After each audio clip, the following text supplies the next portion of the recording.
So I know I ended up missing some question time as well as perhaps some discussion amongst you for anything I need to hear about.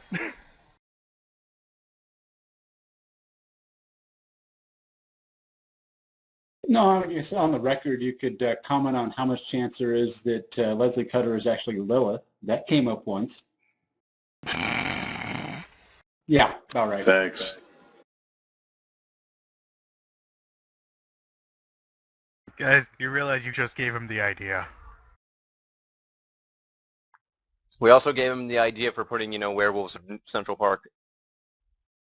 Visions of Fonzie on water skis and leather jacket just racing through my head with Lilith and Leslie Cutter being the same person.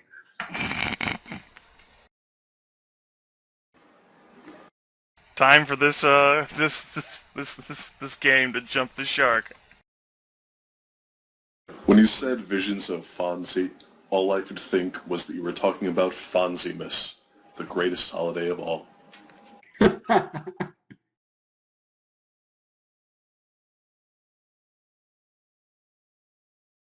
Anyway, I think Jermaine was talking to the alien men. Yeah, all I heard was, as soon as I stopped talking, I had to put my headset down.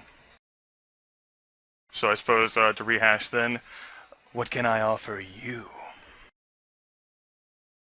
Right, so I'm going to just sort of stand there staring at him for a moment, searching for the words, and then I'll say, what would it take to be embraced by you? The alien before you appears to give this serious contemplation. He tilts his head. Nothing less. He stops. He actually leans back a bit and tilts his head. The rather thin and very dangerous-looking digits of his hands. One of them goes up to his hairless, rubbery chin.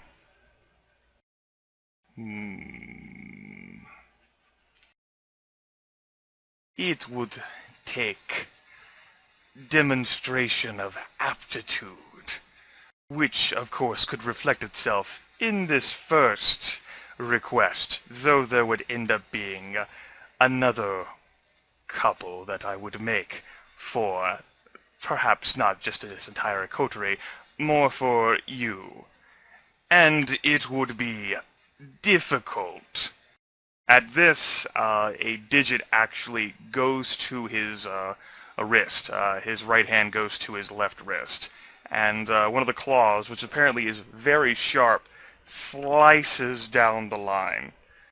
And rather than the blood that you would expect, what instead comes out is a very viscous acid, which dribbles onto the rather ornately decorated floor and immediately begins to sizzle and burn into it.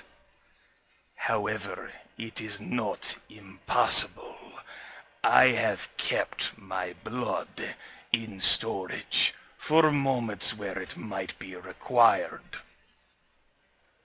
However, I turned myself into this so that no K-Knight could get a bright idea. The wound closes itself up, and he sort of, there might have ended up being a very menacing twinkle there in the soulless black eyes of the alien. But, like I said, Jermaine Wallace, not impossible.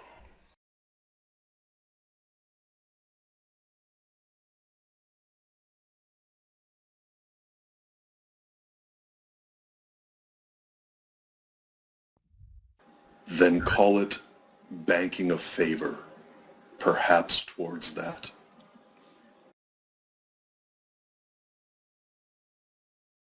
Yeah, the expression of the alien remains neutral, but he nods, and remains reflective upon the three K-Knights standing before him. Well, what's it gonna be? Like I said, you don't need to accept this at all. Just know that there are ramifications for your actions. He smiles. You could call this blackmail if you so wish, but I am not forcing you to do anything you probably weren't already going to do, only that you bring her to me instead. Please.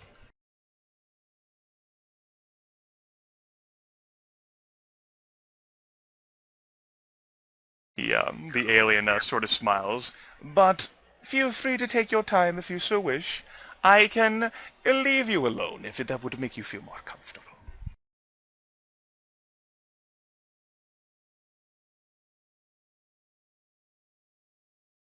Yes, we would appreciate time alone to speak about your offer. This is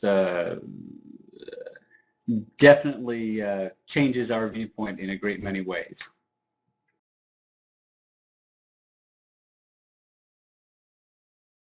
He looks you all over. Well, please, feel free to take your time discussing. You are my welcome guests. But I would have you not leave until you gave me an answer, one way or the other. As Dmitri slowly stands, Vsevolod turns to look at his ghoul. Come, Dmitri, let us discuss matters in the city. Dmitri is very visibly shaking and sweating, and that smirk that he was giving Jermaine, sort of gone right now. As Dmitri sort of rather herky jerk begins walking towards his master.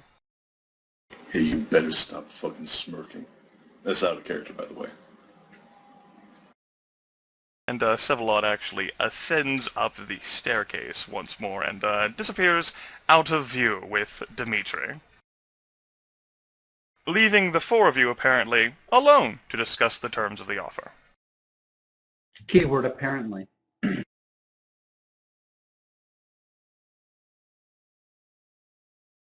So good.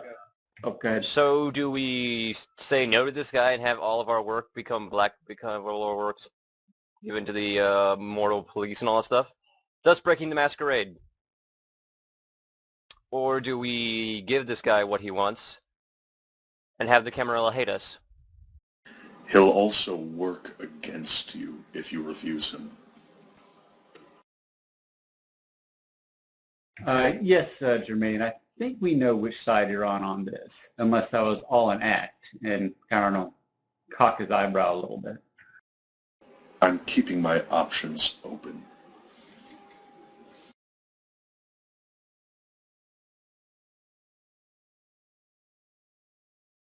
I see.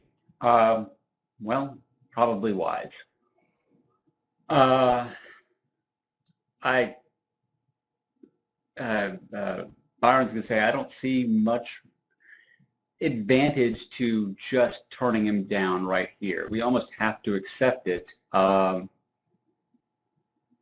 don't know what we do later on. I mean, he'll look around see if anyone's listening. But what we do later on, I don't know. But just for the immediate point here, I think we probably have to accept this.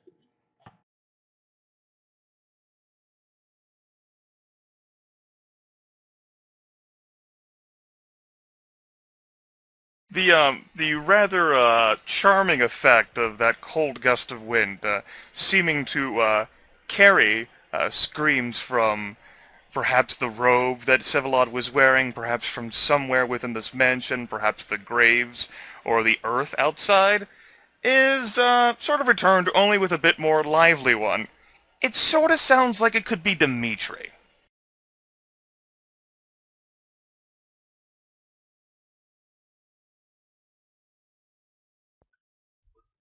Say what you about this guy, he doesn't brook no failure.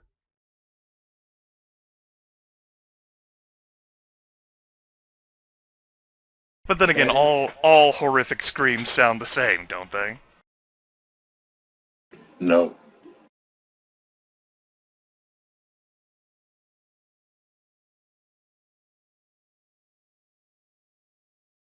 Aaron has run tests. Extensive tests.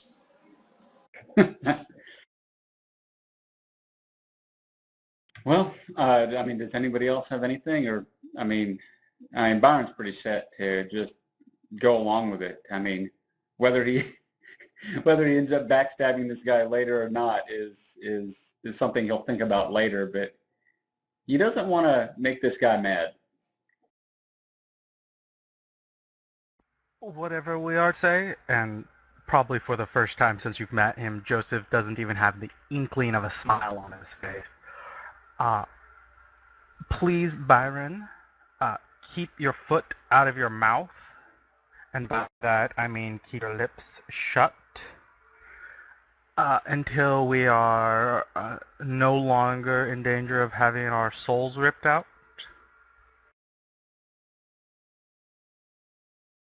Byron's just going to glare at him.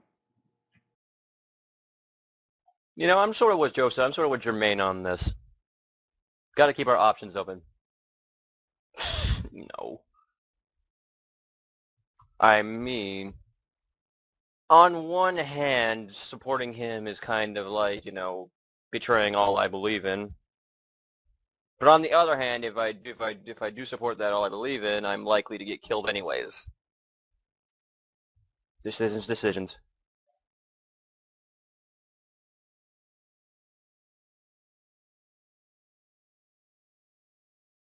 So have we decided anything, or we just figured out that we're, you know, bad coterie mates? We pretty much felt we're between a rock and a hard place here. So no matter what we answer here, we're kind of fucked. But in order to prolong our lives or unlives or whatever, probably saying yes here is better off, you know, for the short term.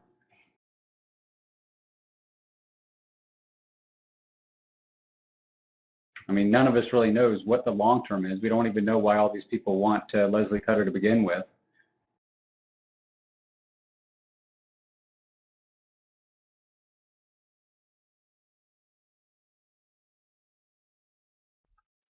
So I believe we have an accord. We're going to say yes to this man, at least for now. I see no other choice.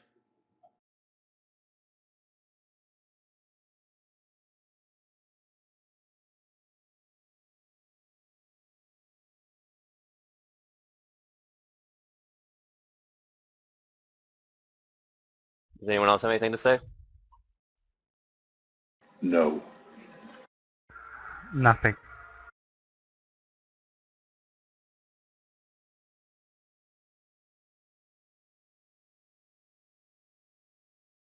Mark is just going to shrug and go like, I don't know what to tell you.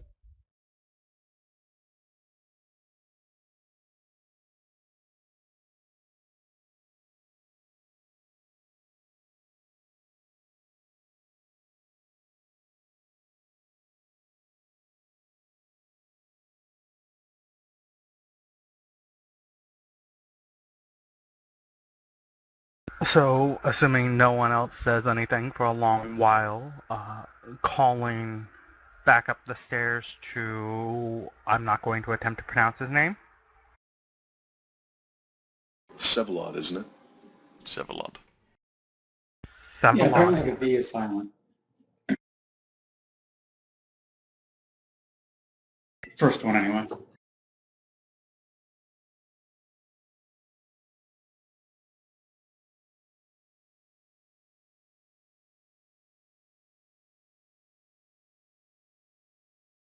And Byron will say, well, Joseph, feel free to tell him then. I will, as you ask, keep my mouth shut. Passive aggression. I am adventurer. You know, I'd kind of expect passive aggression to be more of the Toreador's thing. No, his is subtle aggression.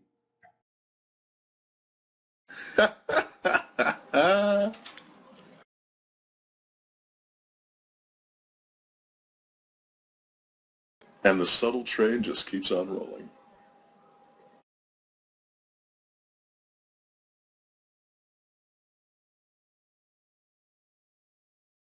So I believe we have our answer for Mr. Vasevalod.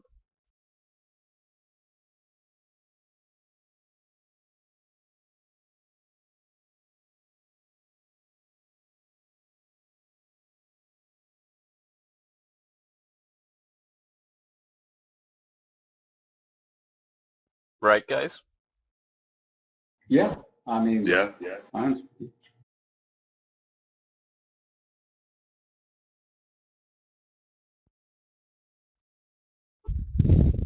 I guess we're just sort of waiting for someone to work up the courage to, go ask our host to come back down. Oh, I mentioned it called back up his name. Yes. It takes a few minutes after the name Sevalot is said by Joseph, but eventually the rubbery alien returns with that same slow pace, sort of peering at you with those soulless black depths, descending, and before he eventually reaches the foot of the staircase and moves closer to you. Your answer, little Canats?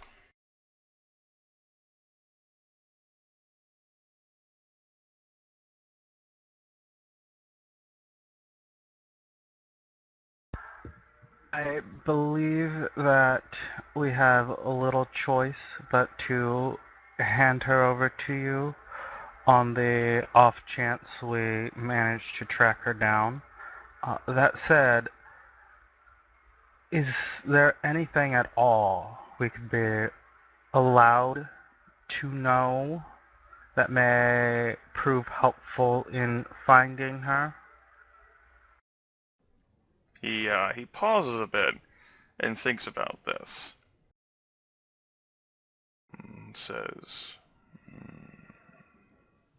then the eyes light up, as best as they can, with him having no eyebrows, and the eyes lacking pupils, or irises, or really much of any form of substance other than the blackness. Ah, yes. He then tilts his head and booms out, Pavel! It reverberates through the very silent house.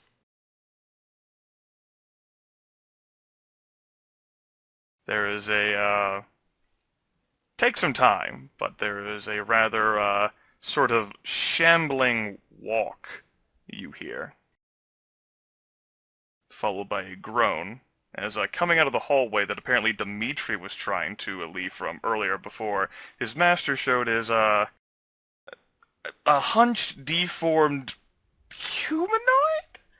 Knobby and bony, with pale gray skin, sharp, jagged teeth, and large, frightening hand. The eyes appear wide, gray, and lidless? And there's a haunted look on the creature's face, as if it's stuck there in perpetuity. What he is actually carrying appears to be a box. A black, solid box. With a lid that is secured in the clumsy, awkward grasp.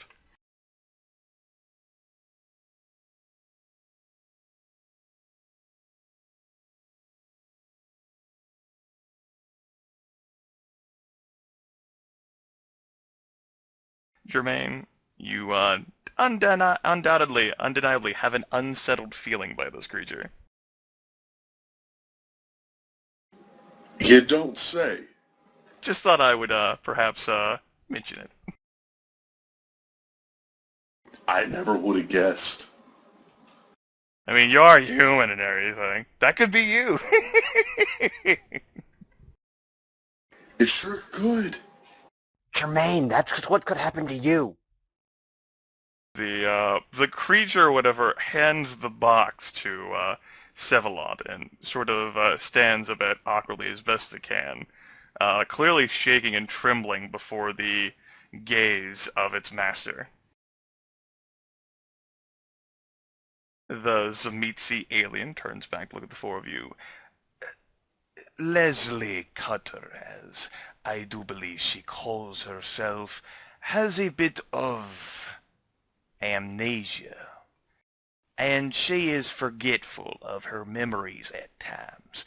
There are moments where She deigns to remember a bit of epiphany, and I do believe that ties in with her suicidal tendencies that you mentioned, Marcus. However, she is not that overly powerful. Certainly the four of you should be more than capable of handling her, but she is very determined to survive, chiefly among her abilities, and this is what interests me. It's sort of a he pauses as he thinks of how to try to describe this.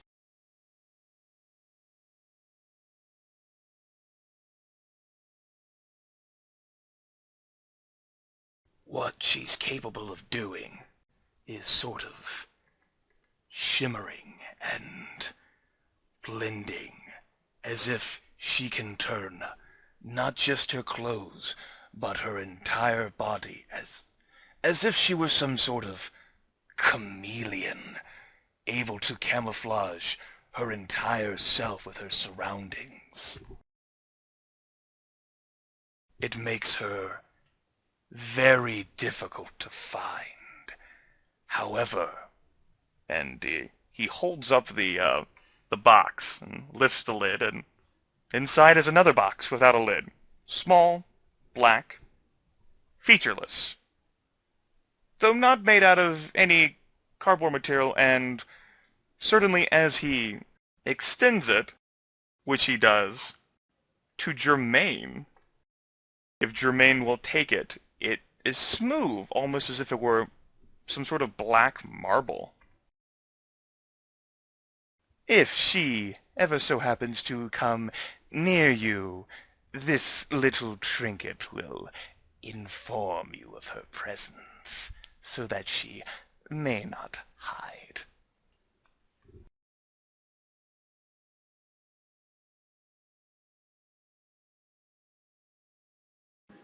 I'll slowly look it over. True to what your eyes had informed you, this little tiny cube that fits in your palm appeared as if it's some sort of black marble, completely featureless.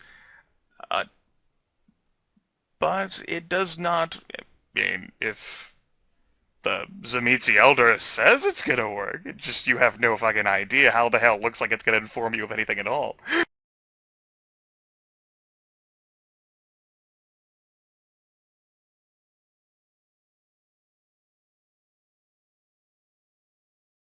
This power of hers, remarkably enough, is only seen by... And then he pauses, and this featureless face grows this undeniable loathing and hatred by the Tremere and their gargoyles they use as servitors and protectors. They too have the ability to camouflage themselves and act as if they are chameleons. She possesses the same power.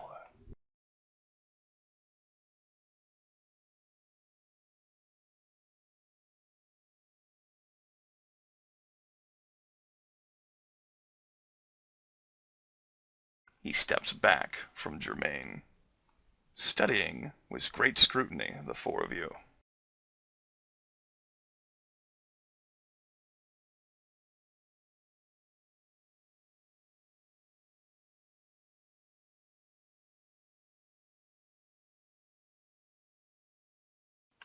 And you all are dead silent. Well, Byron In will say, character, so too. Joseph, what do you think? I'm sorry, was that to me? Yeah, I said, hey, Joseph, what do you think? Well, I mean, Byron's teed off, so he's not going to talk. He's like, sure, Joseph, you figure all this out. I believe we, and not directing this to Sevelaw this time, but to the coterie, still have far too little information.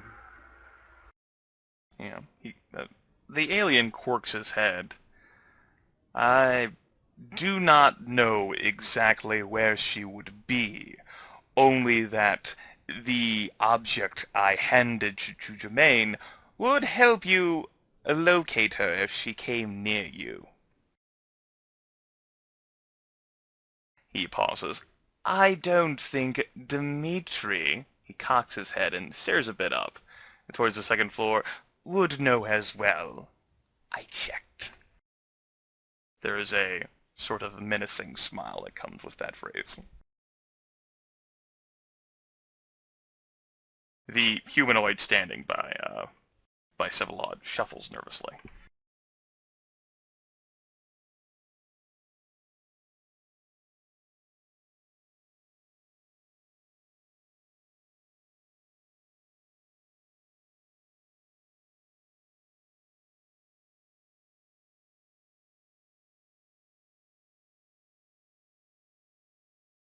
Well, if you four needed to talk to each other, now would sort of be the time if you're having any problems with one another. I don't have anything to say. No, Well, Byron's good. of course you don't, Jermaine the Ghoul. You're just hired help. Come on. And Byron was told to shut the fuck up. So, There you go. so it's up to Marcus Just- to carry on a conversation with Joseph. Joseph? I don't know what else needs to be said, but to run around hoping that we run into her. There is no chance we'll find her, but very well, whatever we can do. He sort of chuckles a bit, a rather alien and curious affectation, as if it seems that it blends multiple voices into one. That it's also forced, as if this rubbery creature before you could not possibly laugh on his own.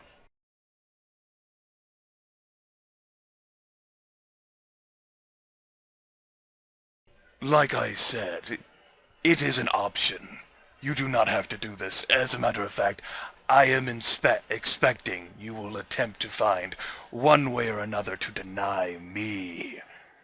For that is the tendency of many Canaanites in this day and age. I've given you the terms by which this agreement is made, and you all accepted. Should you choose to refuse, you may still do so. You have not yet left. Just be aware of what I will do, as in release the information that otherwise would have gone through mortal agencies. But if you would rather deal with that than me and the impossible, as you put it, then... He shrugs. Your choice. We will be looking for her.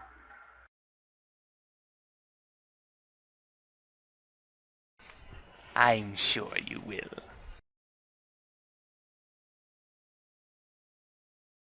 Say, if there's nothing else, he rotates towards the visibly shaking, gaunt humanoid standing by him.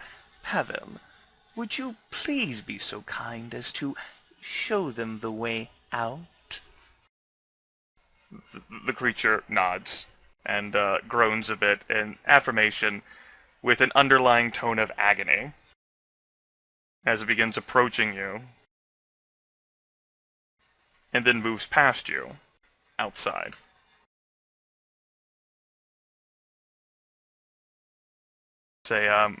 He looks back towards the four of you and says, there is a contact number that he will give you when you reach the surface. You may use it when you have succeeded, or...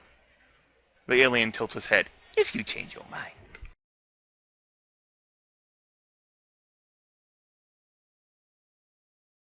You may, of course, bring her here yourselves, but it might help if you gave a little advance warning. It is hard to welcome you as guests if I don't know you're coming.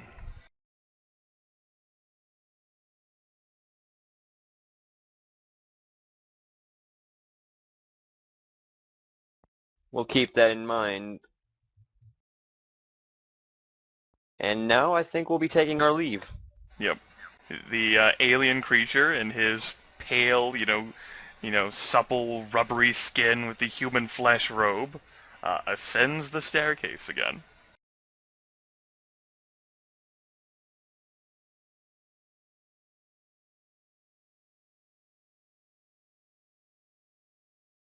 And assuming the four of you end up following behind the Zlatja? Oh yeah, time to get the fuck out of here. Yeah. The trip is slow. Apparently this creature is not the most nimble or agile, but and he very looks like he's the strong, slow, silent type. Clad in some form of clothes which hang a bit loosely from him. But he does lead you all to the elevator. There's apparently no security that's required from this access. And the four of you, together with this gray humanoid, begin the elevator trip back up.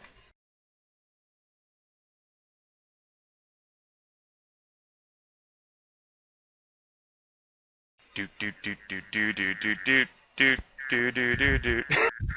Does it have elevator music this time? No. Damn it. It's just a loading screen, guys. Just a loading screen.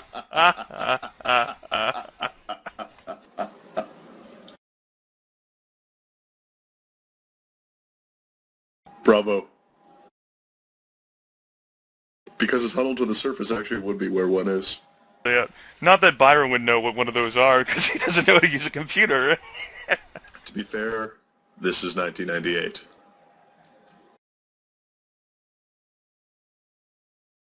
But eventually, you all end up reaching the other end of the elevator. You're not exactly sure how far above ground you've transcended, but you do know you have a staircase to ascend as well.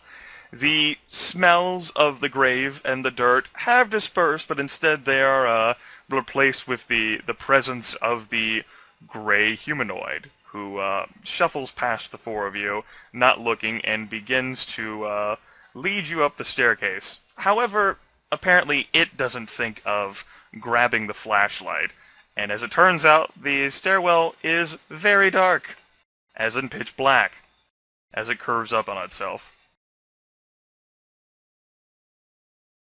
I guess It's too bad none of us know Protean. Well, Byron still has a flashlight. You never lose home without it. So take that out. That's fine. Flash it up the stairs. All right. In that case, Byron is going to have to take a point behind the Zlatja so that he may shine the light for everyone else. That sounds perfect. Nothing could go wrong with that. It's slow going. Of course, for you vampires, you're tireless, so there's no need to worry. But for Jermaine, even with his great stamina, it gets a little tiring to traverse up constant stairs, particularly whenever they're narrow here at the bottom. And there's no railing beyond the stone pillar there in the middle. Yo, it's not just fantastic stamina. It also has a specialty and fortitude. Come on. That's right. Well, it was several minutes transit time down. You're wearing your sunglasses.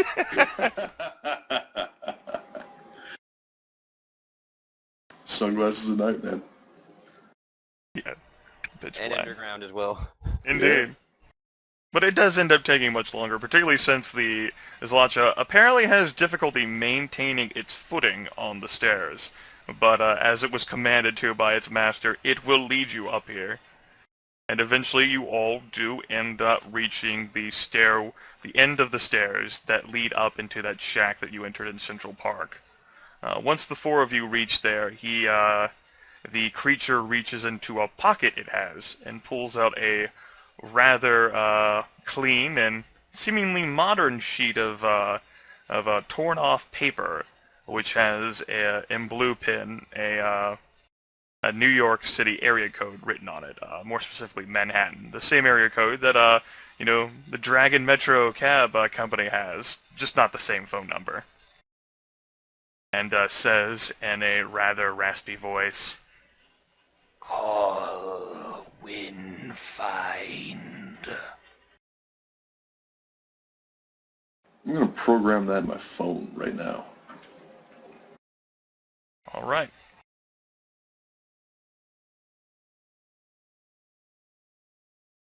In that Yeah, case, Byron will take the note and do the same. all right. In that case, as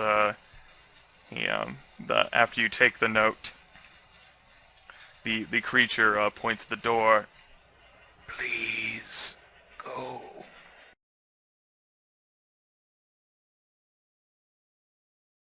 I do.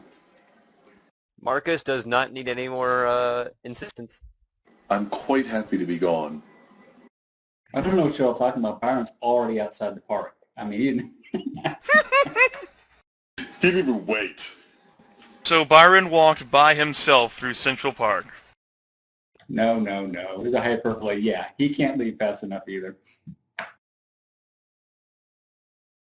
As soon as we're outside, I'd like to ask to borrow someone's phone. ¿Por qué? All right. As you all four walk out of the shack, there is a thud as the door closes and locks behind the four of you.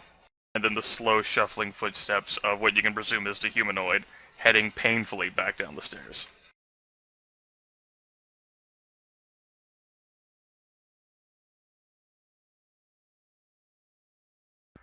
Checking what time it is. It is apparently 11:20 p.m. And hand them back and say, now how the fuck are we going to get home? There's the metro, which actually gives me an idea. This is Byron saying this. Okay, so Mr. Samitsi there said that Leslie can hide like a chameleon. And we also know that she was looking for our erstwhile friend, Nosferatu, David Green. I think she might even be in that church hiding at this point. I think you should head back there and check. Possible she might be also hiding in the office building. It's burned out names. The box will apparently tell us. And then Jermaine's going to say with undisguised revulsion, Tzimitzi. That all said, can we get out of Central Park as soon as possible before werewolves come up and offer us a proposal? If they do, can we agree with them? Because I think they would have the most to offer. I'd rather... let's just go. I don't know what y'all are talking about. Byron's already in Flushing.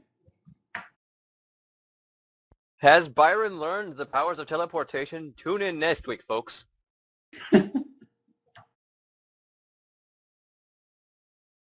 Alright, so here the four of you are standing in a very dark section of Central Park, apparently well ensconced within the trees, hidden away from where normal humans would walk. It's a good thing we're more heavily armed than any mugger in this place.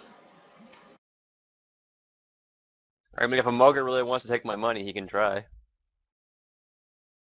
Let him try to take it. Have I mentioned how dark it is? The new moon is out, so by that I mean, really no moon you can see. And stars, bit of a problem here in New York City. Yeah, but the light pollution is everywhere. Yay, light pollution. I guess New we York walk. City, man. I guess we walk east until we find a road or path or something. I don't know. And if it's overcast at all, I'm not sure. I know it's not raining anymore, but No rain. would bounce down. The ground is very wet still. If you will end up walking through it, and you can definitely see the trees as well. Apparently it raining for 24 hours kind of had a big deal upon the soil. Well, heading out of the park as quickly as we can. Alright, the journey is uneventful. Nothing happens. Mercifully. Oh god, there's lupines following us. Don't even joke about that. You are standing outside Central Park. You are actually by, well, depending on exactly where you've exited out, you might end up being in Tremere domain or perhaps within the realm of the sheriff, but you've definitely exited. Bitches be free, yo.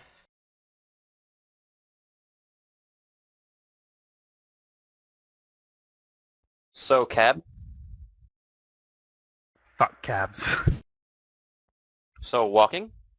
Yeah, there's something that did occur to me, but not while it was happening, is that, I wonder if those Ouroboros cabs have anything to do with that dude down in the ground there. So, You know what? I'd rather not know. I'd rather that remain a mystery for all of time. You know what? I think we should find out. Let's go back.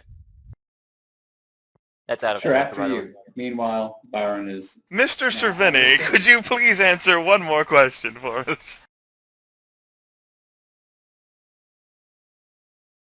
Anyway, Marcus is going to be like, well, the only lead we have is to go back to the church, so let's go do that somehow. And I'd rather not walk all the way across Queens to get there. Yeah, Should well, we at least metro stops. Should The we express at least still at night. Should we at least see if we can hit up the office building first? See if she's not in whatever's left of it. Sure. I mean, we may Most as well of go it's still everywhere. intact. Scaffolding and framework are. It's just that any of your belongings that were inside are no longer functional. True, but entire place torched. Whatever's left of it is, I think, the appropriate term. Yep.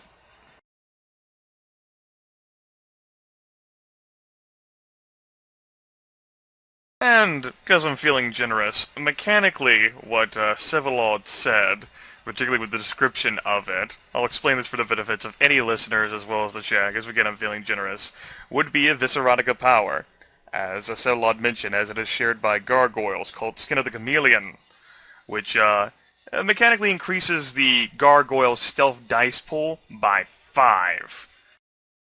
And any ground movement faster than a walk negates the power, as does flying, if, say, she can fly. But the gargoyle skin takes on the color and texture of the surrounding environment.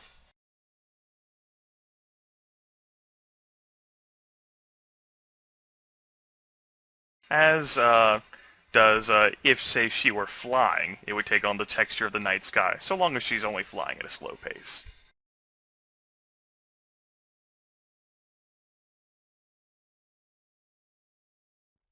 Interesting. Yes. Increasing How your does it- stealth dice pool by 5 is not for everyone. Consult your doctor before use. Which is, assuming that she actually is a gargoyle and has the fly discipline. Right, but Does she's she- probably not a gargoyle. But if she has fly, does that mean she also has throw rock? You might Flight- find that out later flight this is- session. Flight is an actual discipline, though. I know, I just wanted to bring up throw rock. Along with other throwing disciplines. But yes, it's not something that your characters would have heard of. All 4 of you would end up knowing somewhat vaguely of the Tremere and the things that their gargoyles can do. But certainly it's not something that any vampire is known to do. Well, gargoyles start off as vampires, but whatever we know or don't know, it's all pointless until we find her. Well, that's not pointless. You're Well, saying knowledge is valueless? it's Yes. all yes, no knowledge matters. No, it's It's all true. just- Knowledge is valueless. Only the application of knowledge has value. Come at me. And now semantics. That said, it's all just things that we can't really make use of until we actually, get our hands around her throat. Well, I'm certainly not going to inform you or the chat of these things if you ever do get your hands around the throat. I'm sharing that now. Out of the kindness of my heart. You have a heart? True story. Learn So, something new every day, huh? question asked, how are you for getting back to Joseph's church or the office or wherever it is you're going? Public transportation. Subway. Or a taxi. Right. One of the two. I'm all about the metro. You can certainly call a taxi. I mean, the Dragon Metro Cab Company has been extremely reliable. Byron and Marcus can testify to that. Subway. Eat fresh. I guess we're going to the subway. Okay. There's certainly question, many huh? paths. How many people are going to jump the turnstile? No Why one. would I Good. do that? Just asking, bro. My character's in New York. He has a Metro card. Did they have Metro cards in '98? Yeah, Learn something new every day. but they weren't like the magnetic strip ones I've got now, I think. They were like a punch card.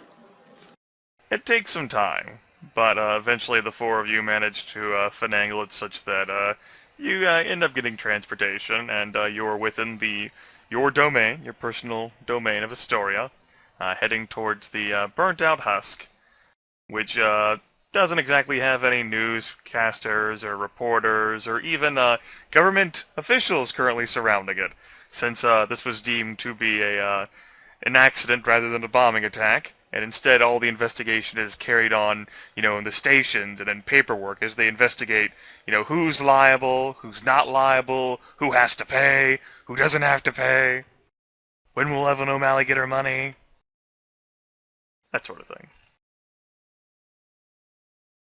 Regardless, you are here. How do you all approach this building?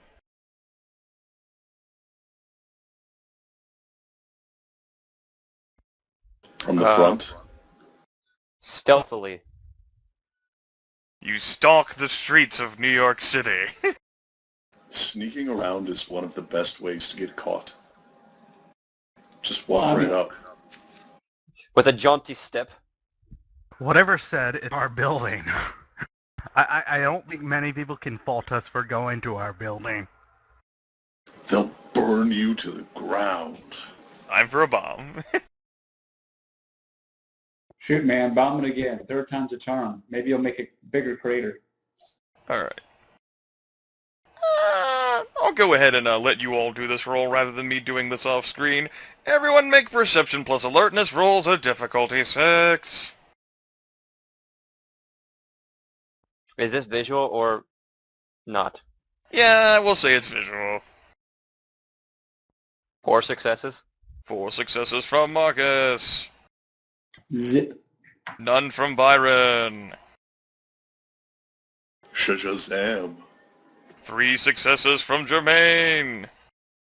And ultimately 0 from Joseph. Marcus. Jermaine. You hear Jermaine's breathing. It's still a very active night out here at Friday night, and the Big Apple, the concrete jungle where dreams are made of. I did get 1 success. I forgot I added an alertness a week or so ago. So.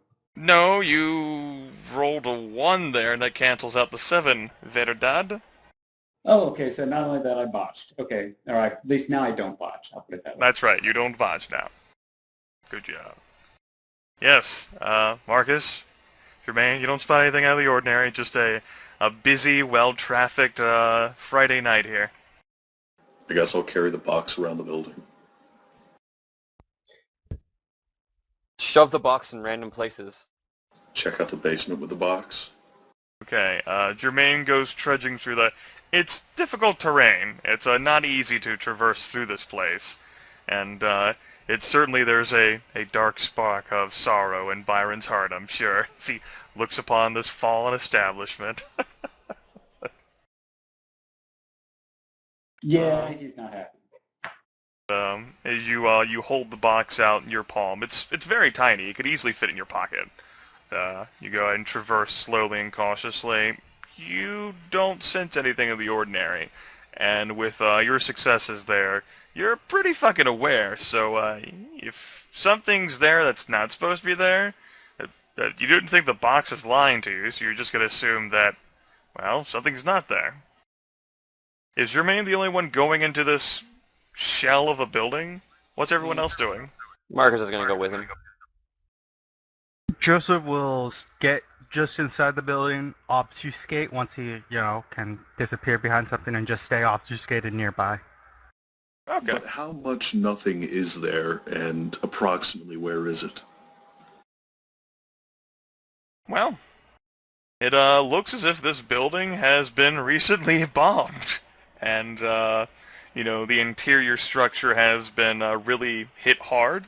Obviously signs of tons of foot traffic as people have come through to investigate the damages, from government officials to, insurance folks to Evelyn herself, sifting through things. If there's anything of use or merit here at all, it is gone and been taken someplace for proper investigation or attempting to piece it back together.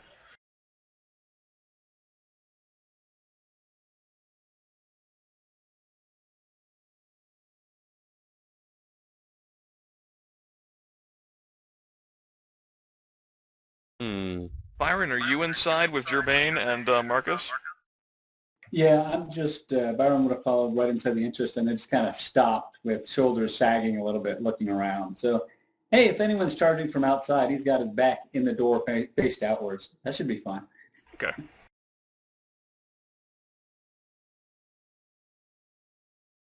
And Jermaine and Marcus go looking through the building. It's difficult to traverse the stairwell for the first floor to the second floor, but it's certainly doable.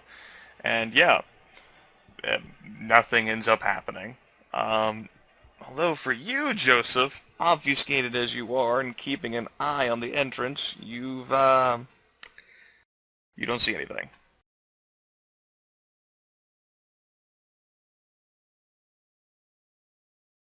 Hey, I'm gonna go grab some food. Okay. Suppose I'll leave the other players to think about things. I will turn my attention to the Twitch chat. Here is your opportunity to ask me questions I might answer.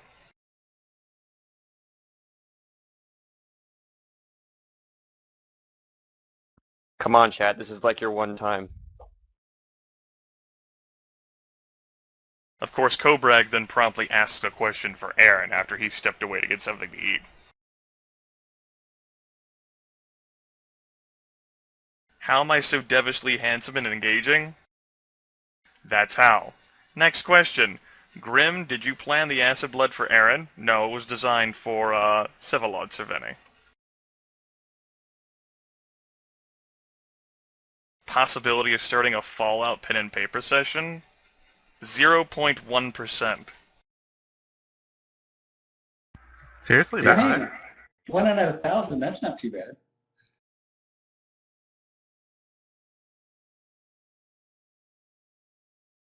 Larian asks, so how do you build a huge mansion under the ground without anyone noticing and how much it cost? Well, they could have asked Sevalod that, but none of them ever thought of it, or if they did, they didn't actually want to do it. Yeah, he seemed like a pretty old vampire and fleshcrafter to boot. So I would figure you could just make things to dig for you, and money for a vampire is not as important as you might think. I mean, after 100 years or so, you probably have way more than you can ever use. And But yeah, sorry. And if he's as old as I think he is, he's probably got enough connections and enough resources that he can just do whatever the hell he wants. Yeah, Joseph's less in caring about how he did it and how, it could be structurally fucked with. He just does not care. Wants to crush him. Yes, as a chaotic idealism noted, he might have built it when New York still had a town well and a total of 5 hitching posts for the horses. Easy to get zoning law improvement. Yeah, I mean, he is really old. I mean, he's, 6th generation, and his sire's that crazy teleporting whatever. He said he was child of Voivode Sirach, who is the child of Lombok Ruthen, who is the child of Zamitse. Okay, so I got it off by a generation. So, whatever. He's got some powerful people bouncing around in his lineage. So that's right.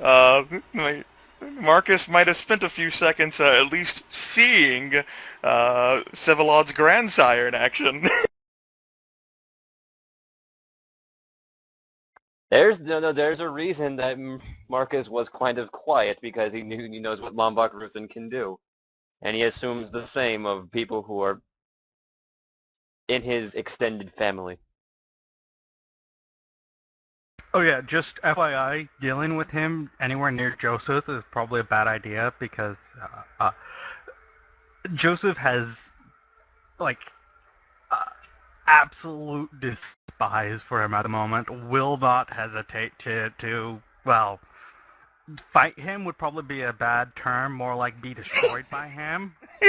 But just so you know, that would be very clear. So just because, just so you know beforehand. Yeah, well, Byron is quite revolted as well, actually. But so you'll have that in common with him, even though we're not really on speaking terms now. Well, technically, you two are related.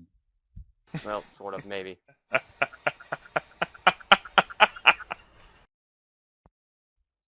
So what you're saying is you want Byron to go and talk to him while you collapse the cavern on them both. Oh yeah, that would be a great option. Super. Well, no, he does. Joseph does not want to kill Byron. He doesn't want him dead. He wants Byron to keep his foot out of his mouth. That is all. As long as Byron keeps his foot out of his mouth, Joseph likes Byron. Well, yeah, I mean, Byron would debate how foot and mouth he got, so he was trying to bail him out. But yeah, point taken. No, Cobrag, the acid blood was not planned for Aaron. It was part of a feature of that character that I designed.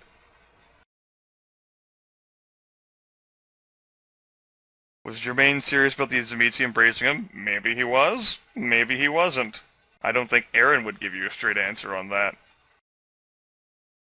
Grimith, how much improvising have you had to do so far, and how much of this is pre-planned? Well, I have to improvise whenever the characters converse. Although I can think about what their reactions might be, I don't genuinely know what they'll ask or do. I prepare the scaffolding for myself. I put the tools in the sandbox, and then I see what the players do with said tools. How often have you been surprised? Surprised? I wouldn't say a single time I've been surprised, and all the time that we've been together. My greatest surprise has actually come from the fact, out of character, how the four of you have meshed together so well, and really tried to get into your characters as well as get into each other's characters. I didn't think that you all would be able to operate and be so functional, the cattiness of Byron and Joseph notwithstanding. Yeah, it was a surprisingly good cohesion. You say that like it's not a function of playing vampire. That's part of the whole game. Right. I'm just surprised that 4 volunteers I picked up from my viewers ended up blending together as well as they did, and working so well together. Let's see. I think someone's talking about Lombok Ruthen. Possible. It's degraded. What does Sevalod have growing in his happy sewers garden? They never asked or checked. Grim, when you gave the names to that Tzimisce vampire who he's from, you at some point said, yes, that insert name I forgot here. No? I think he's talking about the lineage of Cephalod. Like he's his sire is someone. Yep. I forget that. Sevalod is child of Voivode Sirach, who is child of Lombok Ruthen, who is child of Tzimisce. I wasn't the one who forgot anything. Jordan asked me to repeat something. That's it. I think he was asking why that they were important. Oh, there we go. Lombok Ruthen is recognized by Marcus's character specifically because Lombok Ruthen participated in the Battle of New York for a day. At least it was seen. That was the same day that, or night rather, that Marcus's character was injured. A very powerful character who apparently is a Methuselah, if he is the direct child of Tzimisce. As it turns out, whenever you're fourth generation, you have a few powers. When you're that close to Kane himself, goddamn.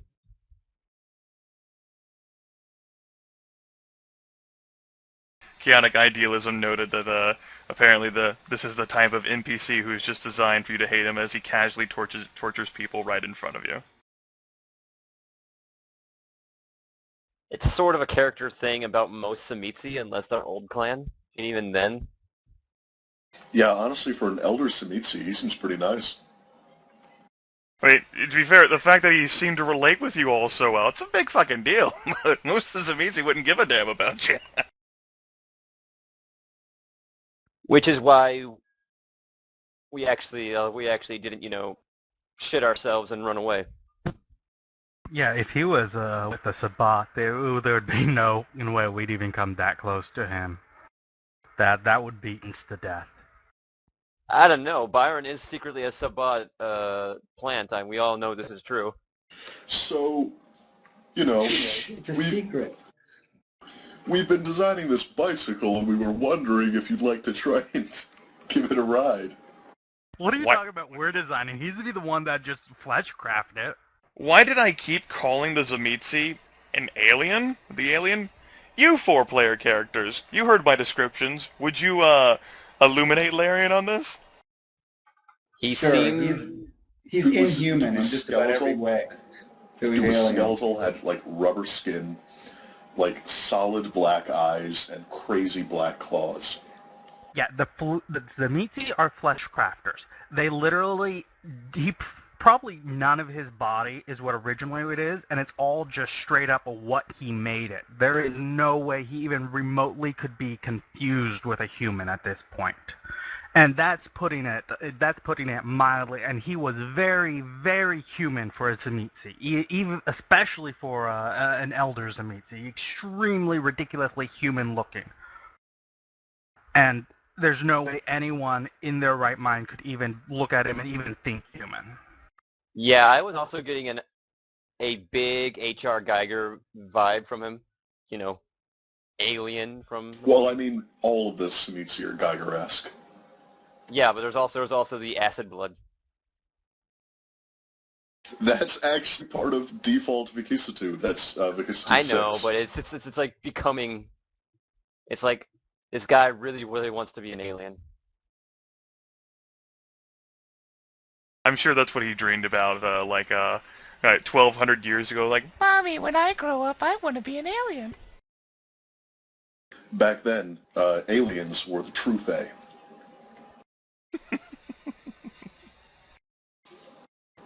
You laugh.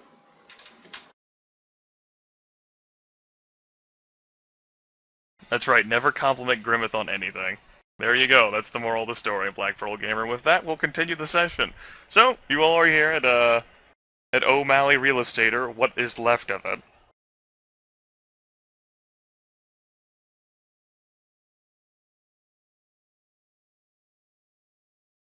A lot of memories here. A lot of ash here. It's not even your own. Thankfully.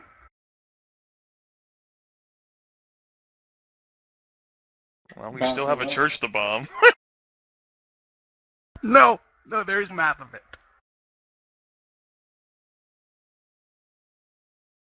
Yeah, but I'll say, yeah, nothing to see here. Let's get out.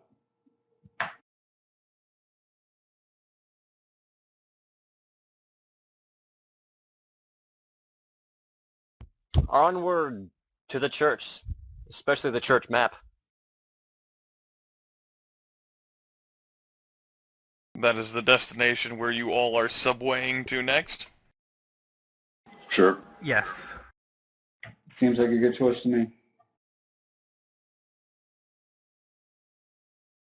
Alright. It takes some time, waiting around and catching various routes that are going your way. But, eventually.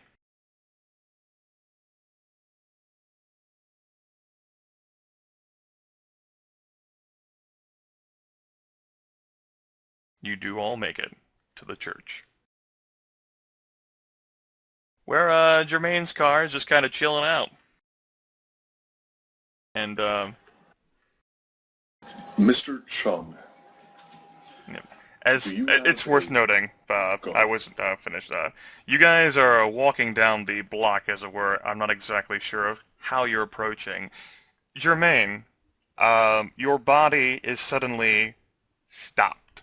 I want you to make a willpower, difficulty 8. Multiple successes may be required.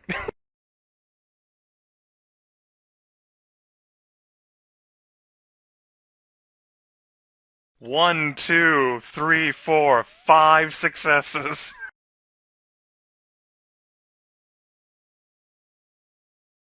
There is a ping that goes off in your brain, and you instinctively know that it comes from the little tiny black cube in your pocket, and you can almost feel as if it is getting warmer, just resting there by your flank.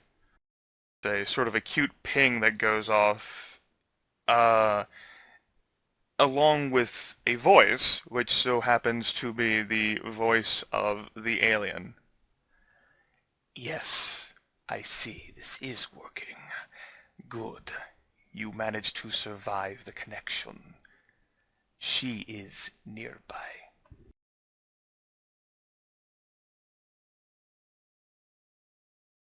This, by the way, is in your head and only audible to you. Just as a side note for you, Grimith, Jermaine does have iron will. Okay. Yeah, you totally aced that thing. Yeah.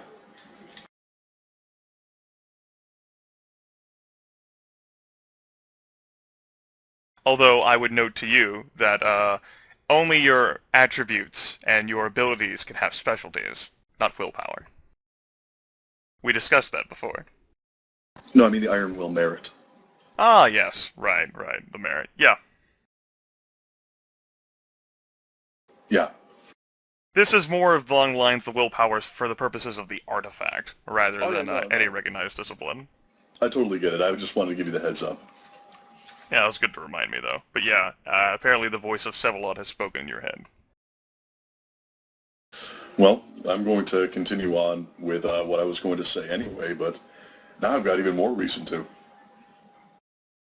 Okay. Mr. Chung, do you have a piece of paper, some tape, and a marker that I could borrow? Probably in the church. Let's head on in. Okay. Yeah, feel free to walk inside your own church.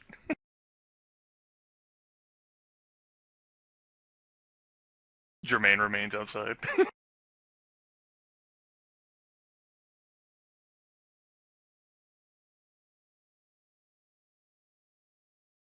He moonwalks up the stairs and into the church. That was beautiful. Problem? Nope. No, it's no difficulty at all to get some paper. And as you step inside, though, the pinging occurs again, and the cube sort of gets warmer along your flank. Perhaps it's some sort of like attempt to denote that you might be getting closer to what you assume would be Leslie Cutter. You don't hear the voice of Sevalot again.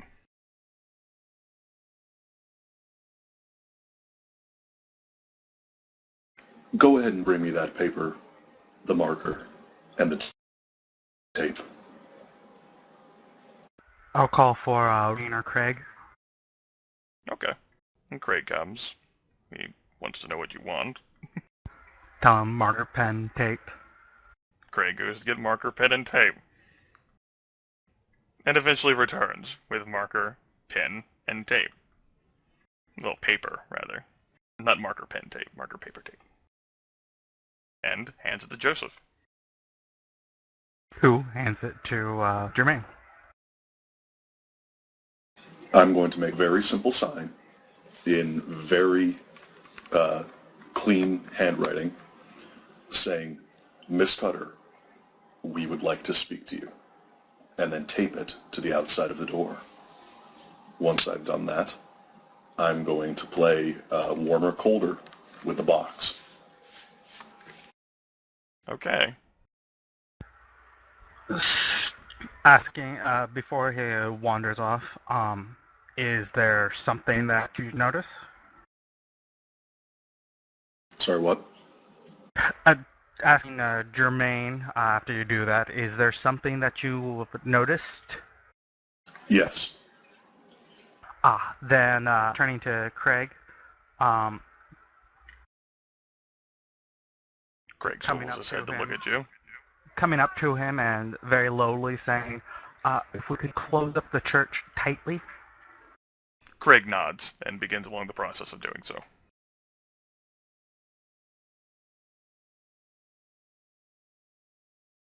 Marcus, Byron, what do you two do? Were you even paying attention to what Jermaine had been writing in those big bold letters? Oh yeah, I saw. I'll start heading off down to, I don't even know if he knows where David Green is, but he'll start walking that direction if he knows. And he'll end up there. Okay. That's off map. Yeah, that's what Marcus is probably going to end up doing as well. Okay. As for you, Jermaine, your footsteps sort of end up taking you off in this direction. You fumble around with the bit, trying to get a better feel of it, and definitely sort of works like a hotter, colder type attitude, like you were thinking. That the pinging going off a bit louder in your head, and you end up walking off and this direction, sort of squinting along behind the sunglasses, trying to see or perceive anything. How does Jermaine feel with the whole process of, apparently this is some sort of artifact that he's been given? Incredibly uncomfortable.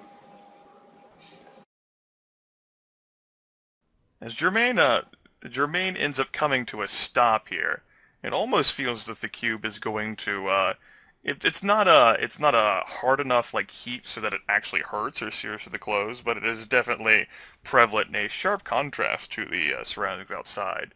And he stops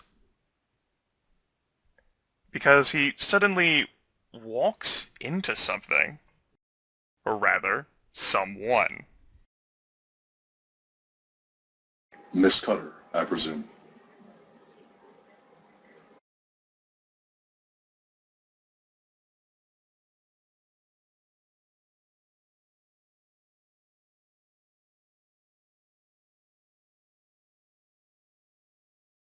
I presume you can see her now? I can. Yes. I thought so. The, sort of, as it was mentioned to you, upon you mentioning her name, especially after you collided with her, whatever effect she has begins to dissipate from her body.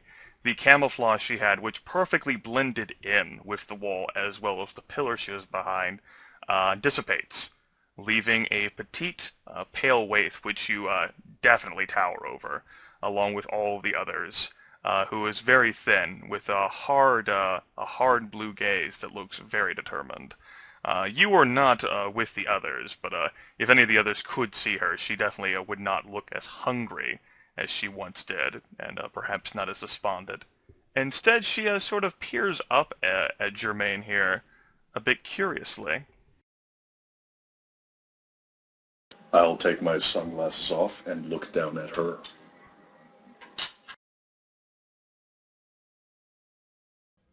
How did you find me?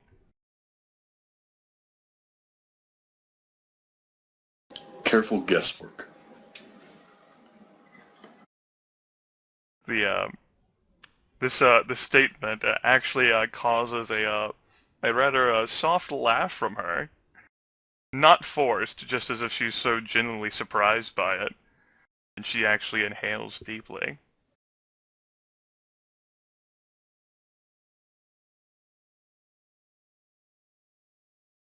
Have you been here long? I have been paying attention to you and the others for some time.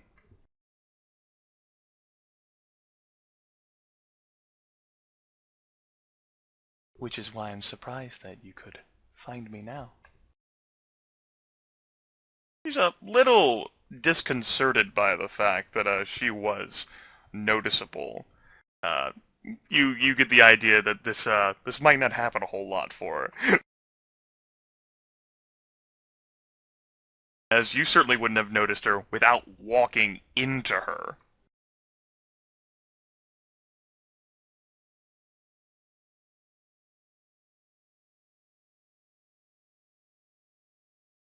Do you know why the men attacked us?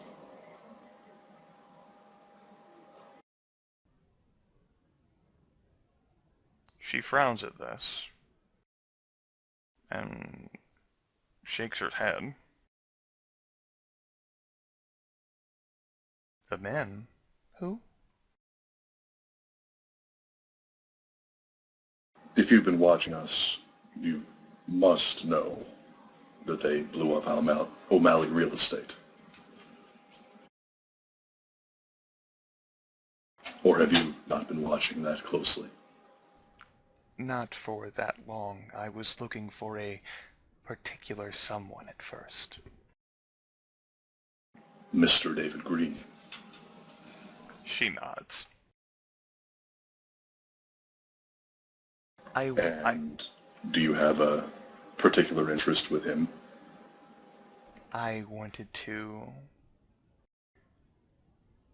She pauses, and the words come out slow. The word rather comes out slowly from her lips. Speak with him about what he did.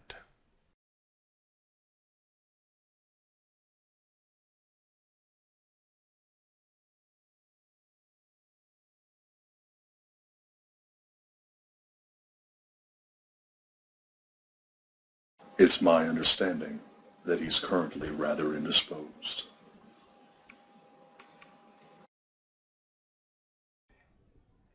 Yes. Which would be why I could not find him until I came back here.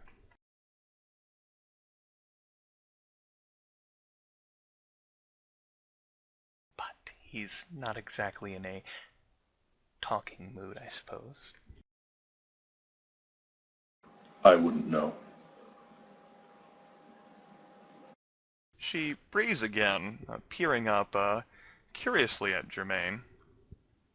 You're not like the others. You're still warm. Yes, I am.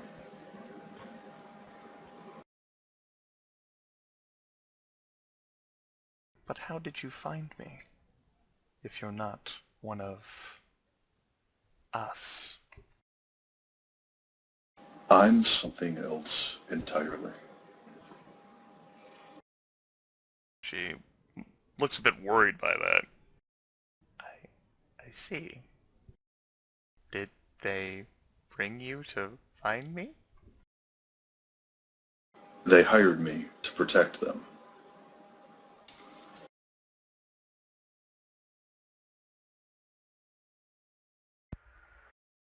Will you tell anyone that you found me? She looks a bit worried, but still. Well, that depends. On what? On what you know, and why you don't want me to tell anyone.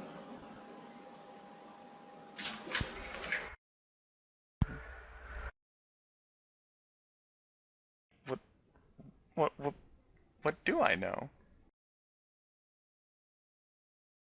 I'm not real sure. She shrugs helplessly. All I know is that there have been people after me, and I don't know why.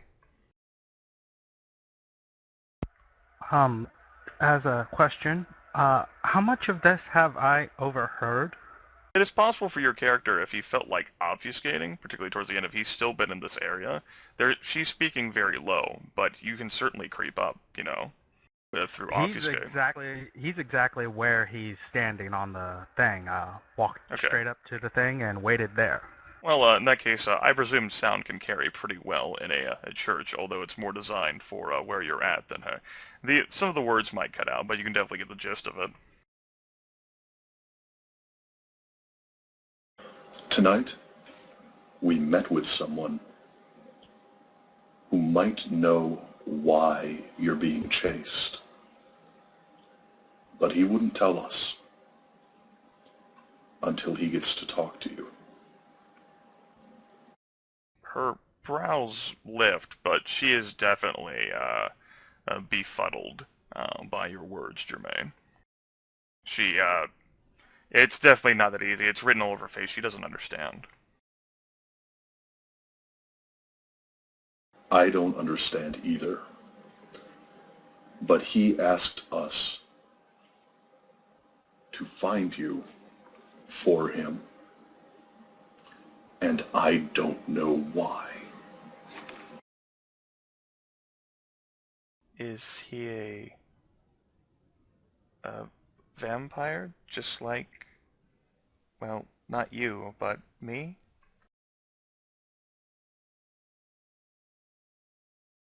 Of a kind. Are you going to be bringing me to him?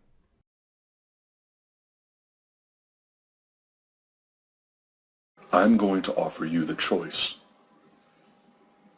I can call and have someone sent over to drive you to him. Want.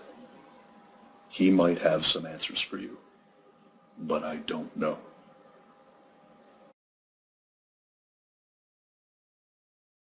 How did he seem?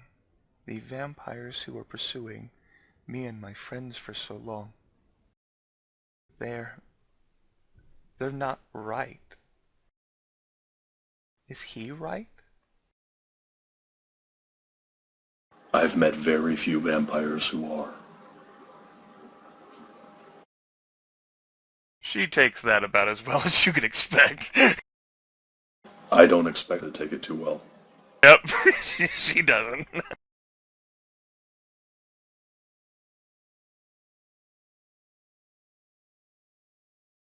How long has it been, by the way? This has just been a very short amount of time. You're still in process. You might have just ended up reaching David, along with Marcus down there. It didn't take long for Jermaine to stumble into Leslie at all. Okay, because yeah, Byron will get bored in about 10 minutes or so, but as long as it's going on that. Yeah, it definitely has not even been 5 minutes, let alone 10. Right. She peers curiously up at Jermaine after what he said. I don't plan on getting taken. Not studied or questioned or killed or maimed or whatever it is anyone wants to do with me. I'm not anyone's. The rather petite fists ball up, and perhaps sort of adorably, she stamps her foot on the floor.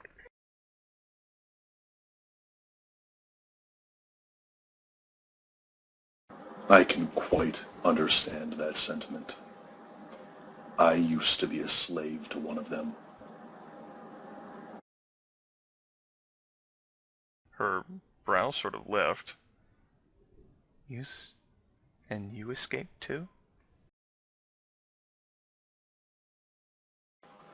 I saw an opportunity and took it.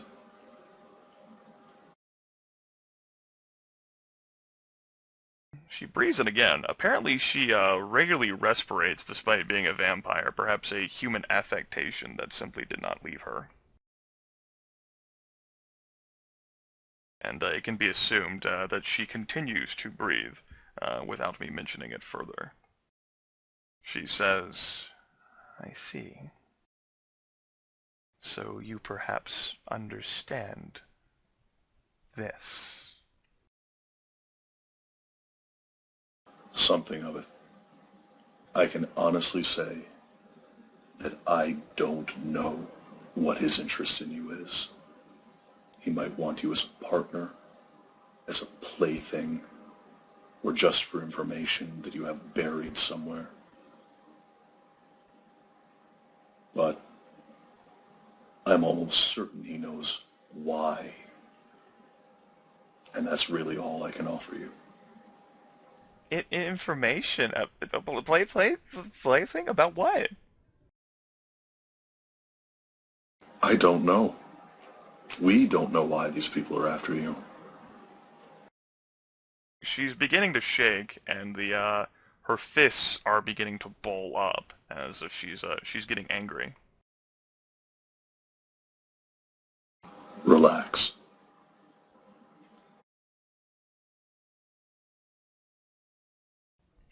She stops shaking as much and says, "Relax? You're the one who apparently understood what it has to people pursuing you? And you want me to relax?" This one's quite loud, and is very definitely hearable. Yes, I do. I don't think that I'm strong enough to force you to go anywhere, anyway. I'm giving you the opportunity.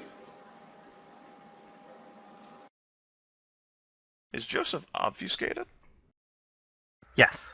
Okay. If you're walking a bit stealthy, we'll go ahead and have you make a dexterity plus stealth difficulty 4 to make sure you are not hearable on your own church floor.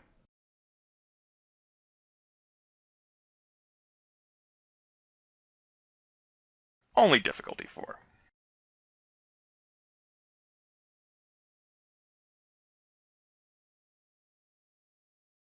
Four successes. Let me go ahead and check for her. She doesn't appear to react one way or another, just peering up at Jermaine.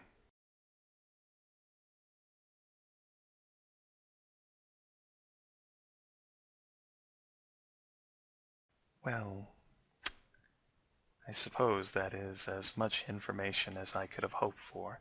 I thought I might learn something about me being here. I just didn't know what you all were after. We're mostly curious why these people are trying to attack us to get to you. Her eyes widen. They're...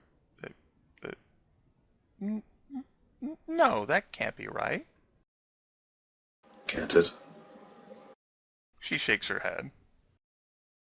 She's actually, she looks a bit hurt by that, the concept that she might have actually caused other people to attack you.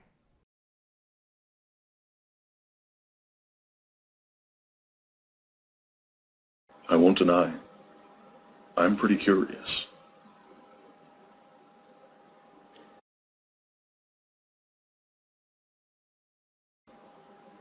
One of the men who bombed the real estate office, you see, we found a picture of you in his car.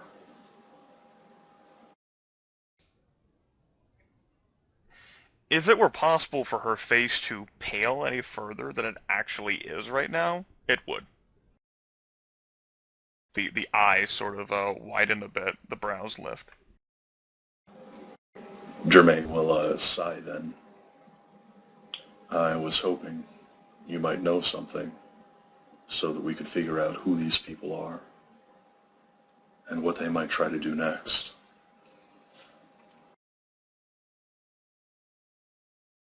She rapidly shakes her head from side to side.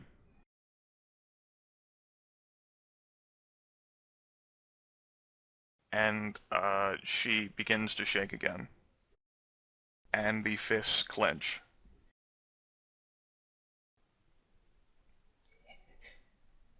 This happened because of...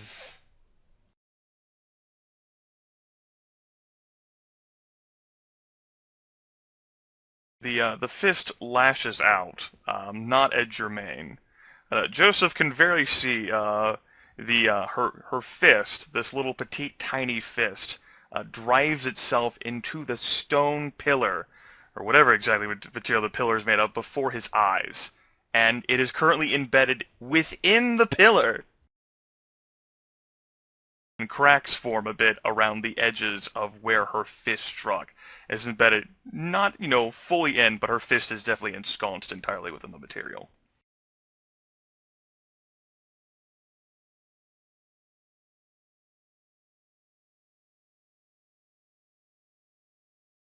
I'm sorry that I couldn't answer your questions, and that you couldn't answer ours.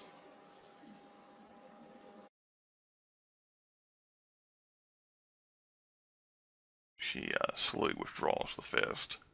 It's showing no harm or injury. Pillar's alright. It's an entirely solid object, but Thanks, Pillar. it definitely could have it's seen better days. It's not feeling that well right now.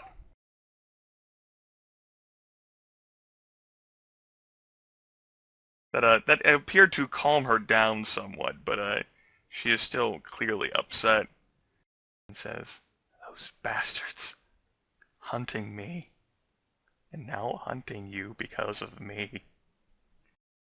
I'll show them."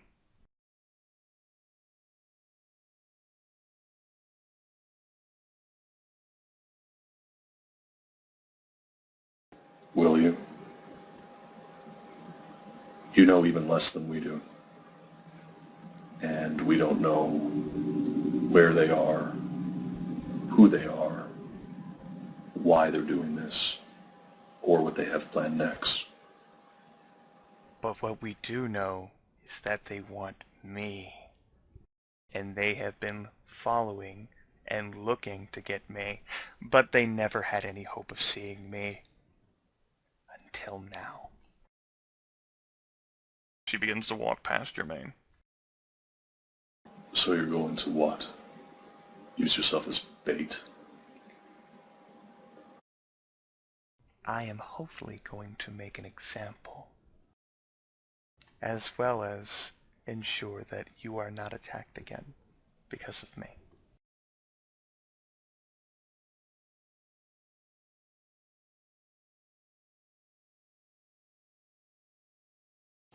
Fine. I'm driving. We're not going anywhere. Just outside. All right then. And then I'll follow her out. She pushes open the door. Walks outside to the sidewalk. Sits down.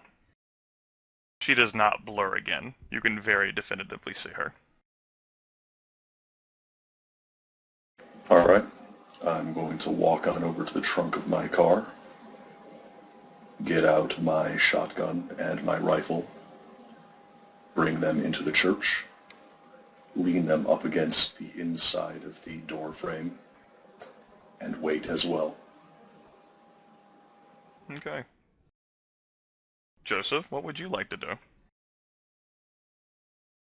Staying hidden. Just out of sight. Okay. At the moment, doing absolutely nothing. Alright. Byron! Marcus, you're hanging out playing Nintendo with the torpor form of David Green. Been 10 minutes. Yeah, but I'm to say, I don't think he's coming down here. I thought for sure Cutter would be down here. Want to go up and see what's happening? All right. Oh, but only because I'm too good at this game. Yeah, you're kicking Byron's butt because he's got like a -2 computer skill, whatever it is now. No, it's 0. If you don't have a rank and a knowledge skill, it's just unrollable. Yep.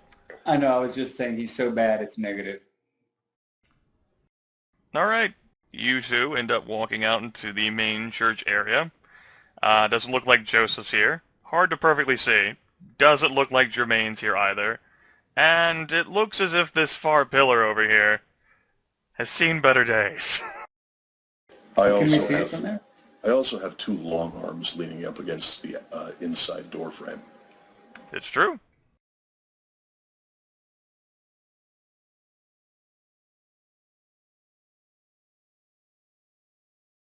I probably would have brought in Marcus's guns as well, and the bulletproof jackets Or vests, rather. Okay. Joseph, Jermaine, you hear footsteps behind you, and Byron and Marcus, as you approach, you see Jermaine. And sitting on the sidewalk outside by the steps of the church, a very thin, petite, pale waif. Joseph, when he hears them walking through, staying obfuscated, puts his arm across the doorway. Okay. Byron will say, "Oh, I see you found her," and he'll walk right into the arm. Okay. That will disperse of the obfuscated illusion then. Turning to Byron, perhaps we should allow her to do whatever's going to happen. She seems rather intent on this. Byron will cock an eyebrow and give Jermaine an expectant look as well. Jermaine's actually going to look at Marcus and nod to the weapons.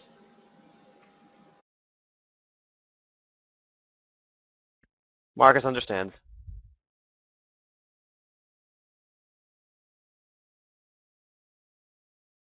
Byron doesn't. He's a little confused.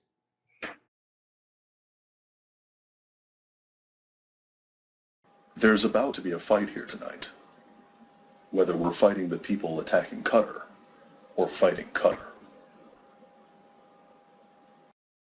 Oh, for fuck's sake. Again, It's worth noting, by the way, that she definitely stood up and she's quirking her head at the four of you. I'm waiting. yeah. I'm going to try to make sure that she ends this encounter alive. Yep. And Byron Or will just sigh Not and final death. say, "Well, little missy, let's see what kind of trouble you can cause for us now." Ooh, that probably hits home. At the rather derogatory form of speaking, the facial expression of Leslie darkens. Yeah, Byron doesn't give a shit. He did back up, though. If he thinks a gunfight's occurring, he's not getting in front of the door. What did you call me? My savior? She acidically says. You heard me just fine. Just do what you're going to do.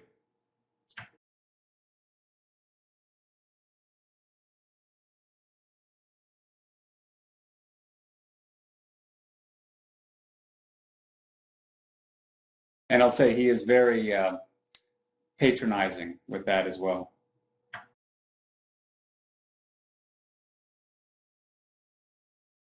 Beautiful. Do any of your characters do anything? Marcus is going to stand closer to Jermaine, farther away from Byron. Joseph is not obfuscated and definitely in the way. So, of course, Leslie Joseph's sort of has to not in- peer around her. And Joseph's not in the doorway. He's standing by the door, but after Byron bumped his arm and stepped back, he put his arm down. Okay, yeah. I just want to know that, Joseph was pretty much in the way between Byron and Leslie. And they Go ahead and scoot him to where he is. Yeah. Yeah, there's room for double doors there, right? Yeah. Definitely is. I mean, she could step around you for sure. It's just, you were still there. Like, she could see you. Just wanted to point that out. She's, she's just looking at Byron.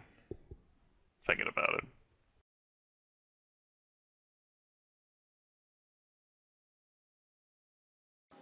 I'm actually going to start putting on my bulletproof vest.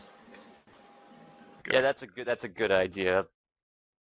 She's actually going to shake her head and turn away, apparently deciding that it's not worth it, and sit back down.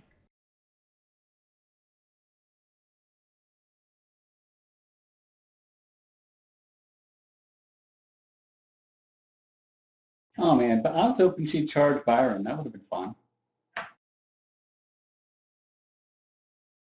Well, it would certainly solve one of our problems.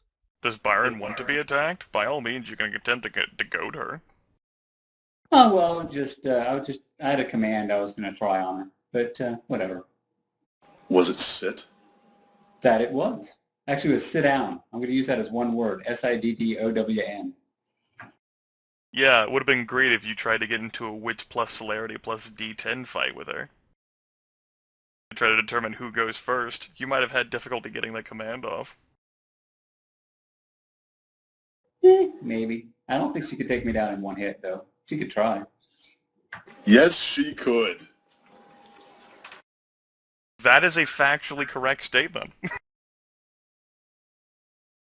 I still don't think she would have. So, but anyway, it doesn't really matter. I would have been interested to see regardless. Mr. Young, could you please go ask one of your assistants to bring me a cup of coffee? He's yelling from the doorway for Craig.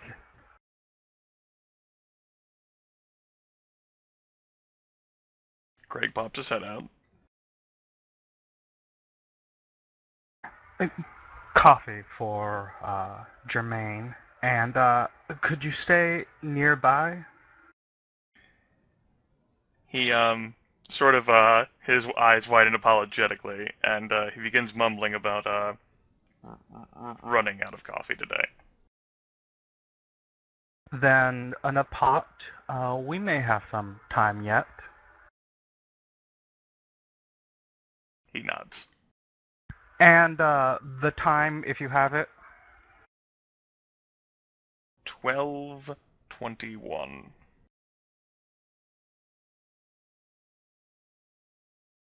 Then be sure to also remind me a bit before sunup comes. He nods.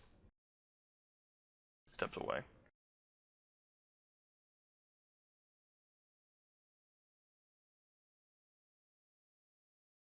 And They use explosives. Jermaine will mention to Leslie casually. And shotguns at least once. in response to this, she actually isn't looking at you. She is still staring out at the street, basically the other side of the street, sitting there on the sidewalk. She extends one of these thin hands out onto the sidewalk, and sort of a brief moment passes while her body shivers, and the hand transforms itself into a rather an elongated form of bestial claw, and sort of with one of the digits, what used to be her index finger, sort of begins chipping away at the sidewalk.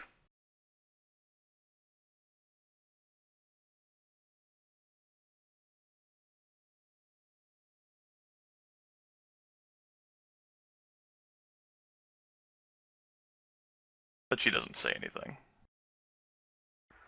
Leslie, can I please keep something intact? She looks back confused. It's the sidewalk. It's city property. Zing. She does frown. I am sorry about the pillar, though.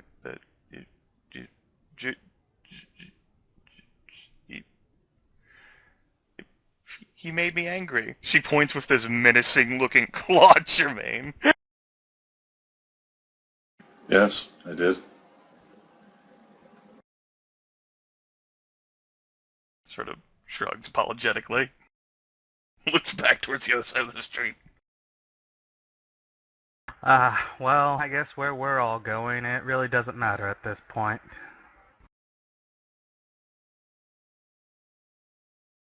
Is it Disneyland? I'd love to go to Disneyland at least once before I die again. That's out of character, by the way. The man, by the way. In case I don't make it out of this fight, I should tell you. From what he said, he seemed familiar with you, and implied that there were things that you don't remember that he does. She looks back at you, confused. Which is pretty much how her entire life is. And how she's looked at Jermaine the entire time. And how she's looked here the entire time. Other than, cutting her eyes at Byron and thinking about something. Pretty much been it. Oh yeah, and that whole chameleon ability, it may be tied to that. Possibly ties to the Tremere. Mr. Chong, She very well should know. I can give you the phone number if you decide you want to contact him later. Oh, I can ask, well, pick it up off the bodies of one of my associates. Or yours.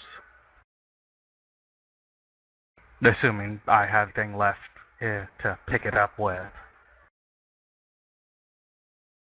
She might leave after this as well. Wait, are you talking like about to leave giving this- her the number or each other the number? I lost Her track. the number. Oh, in that case, Byron is going to glare at Jermaine and say, I don't think that's a good idea, but whatever. I'm bored with this. And he's just going to walk into the church a little bit. Turning to Marcus and Byron, if you two want to leave, I think now would be a very apt time to do so. Nah. Nah, I'd like to see what the little girl has planned. I'm going to write down the number in my phone for her and then hand it to her, saying, Out of This- character, why the hell are you giving her the number? I'm just curious. because if she calls it and gets picked up, that's still one in our favor, even if she's doing it in an act of confusion. It's also worth noting that the number was basically to call in advance so that it was known that you would be coming. Seriously, I mean, this could be a way to get her picked up. Well, it wouldn't be her getting picked up, I suppose, unless she called herself and asked to. But it would be known how, the number got to her. Which is, the point here. This can work fantastically in our favor. Well, I thought the point was to get her in the room and then decide what to do with her discussing. But hey, whatever. Byron, like I said, he's disgusted with the entire thing. So Jermaine will hand her the number and say, if I go down in this fight, or you leave after this, you can still try to find out more. This is the number they gave us to contact them. She looks at the number, scrunches her brows a bit, nods. The guy on the other side of that number, probably shouldn't trust him at all, just so you're aware, too. You shouldn't trust anyone. Oh, You shouldn't. yeah. She sort of smiles, looks back by the other side of the street. Yes, I have learned that.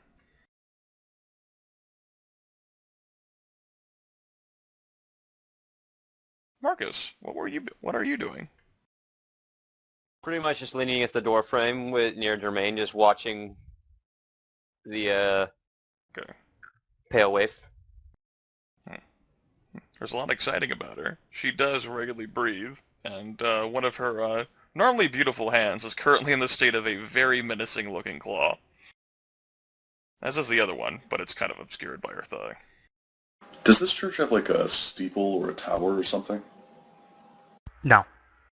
It's a Okay. modern church. Okay.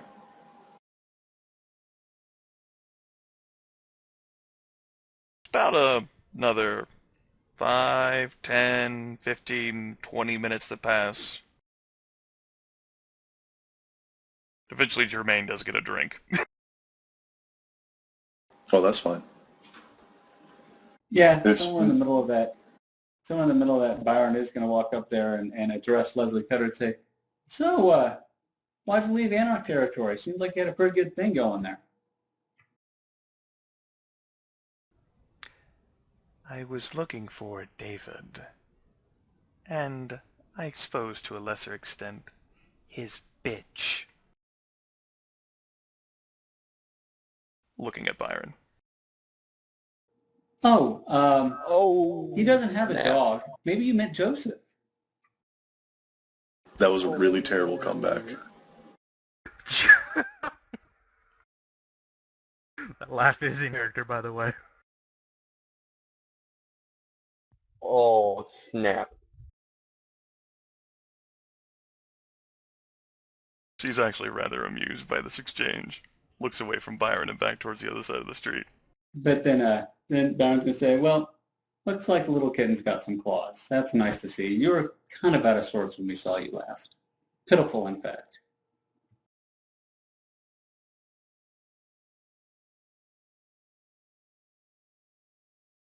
She says in a sing-song tone, "Should have killed me when you had the chance, Byron."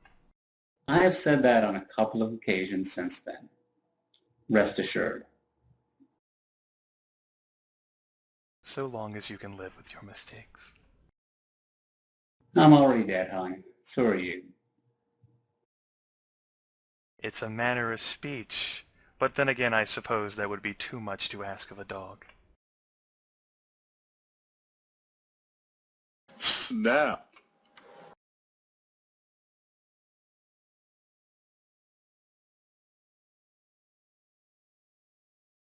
Byron's just gonna look at her and just sigh, saying, "Whatever. Still waiting on your light show or whatever you got planned, girly girl."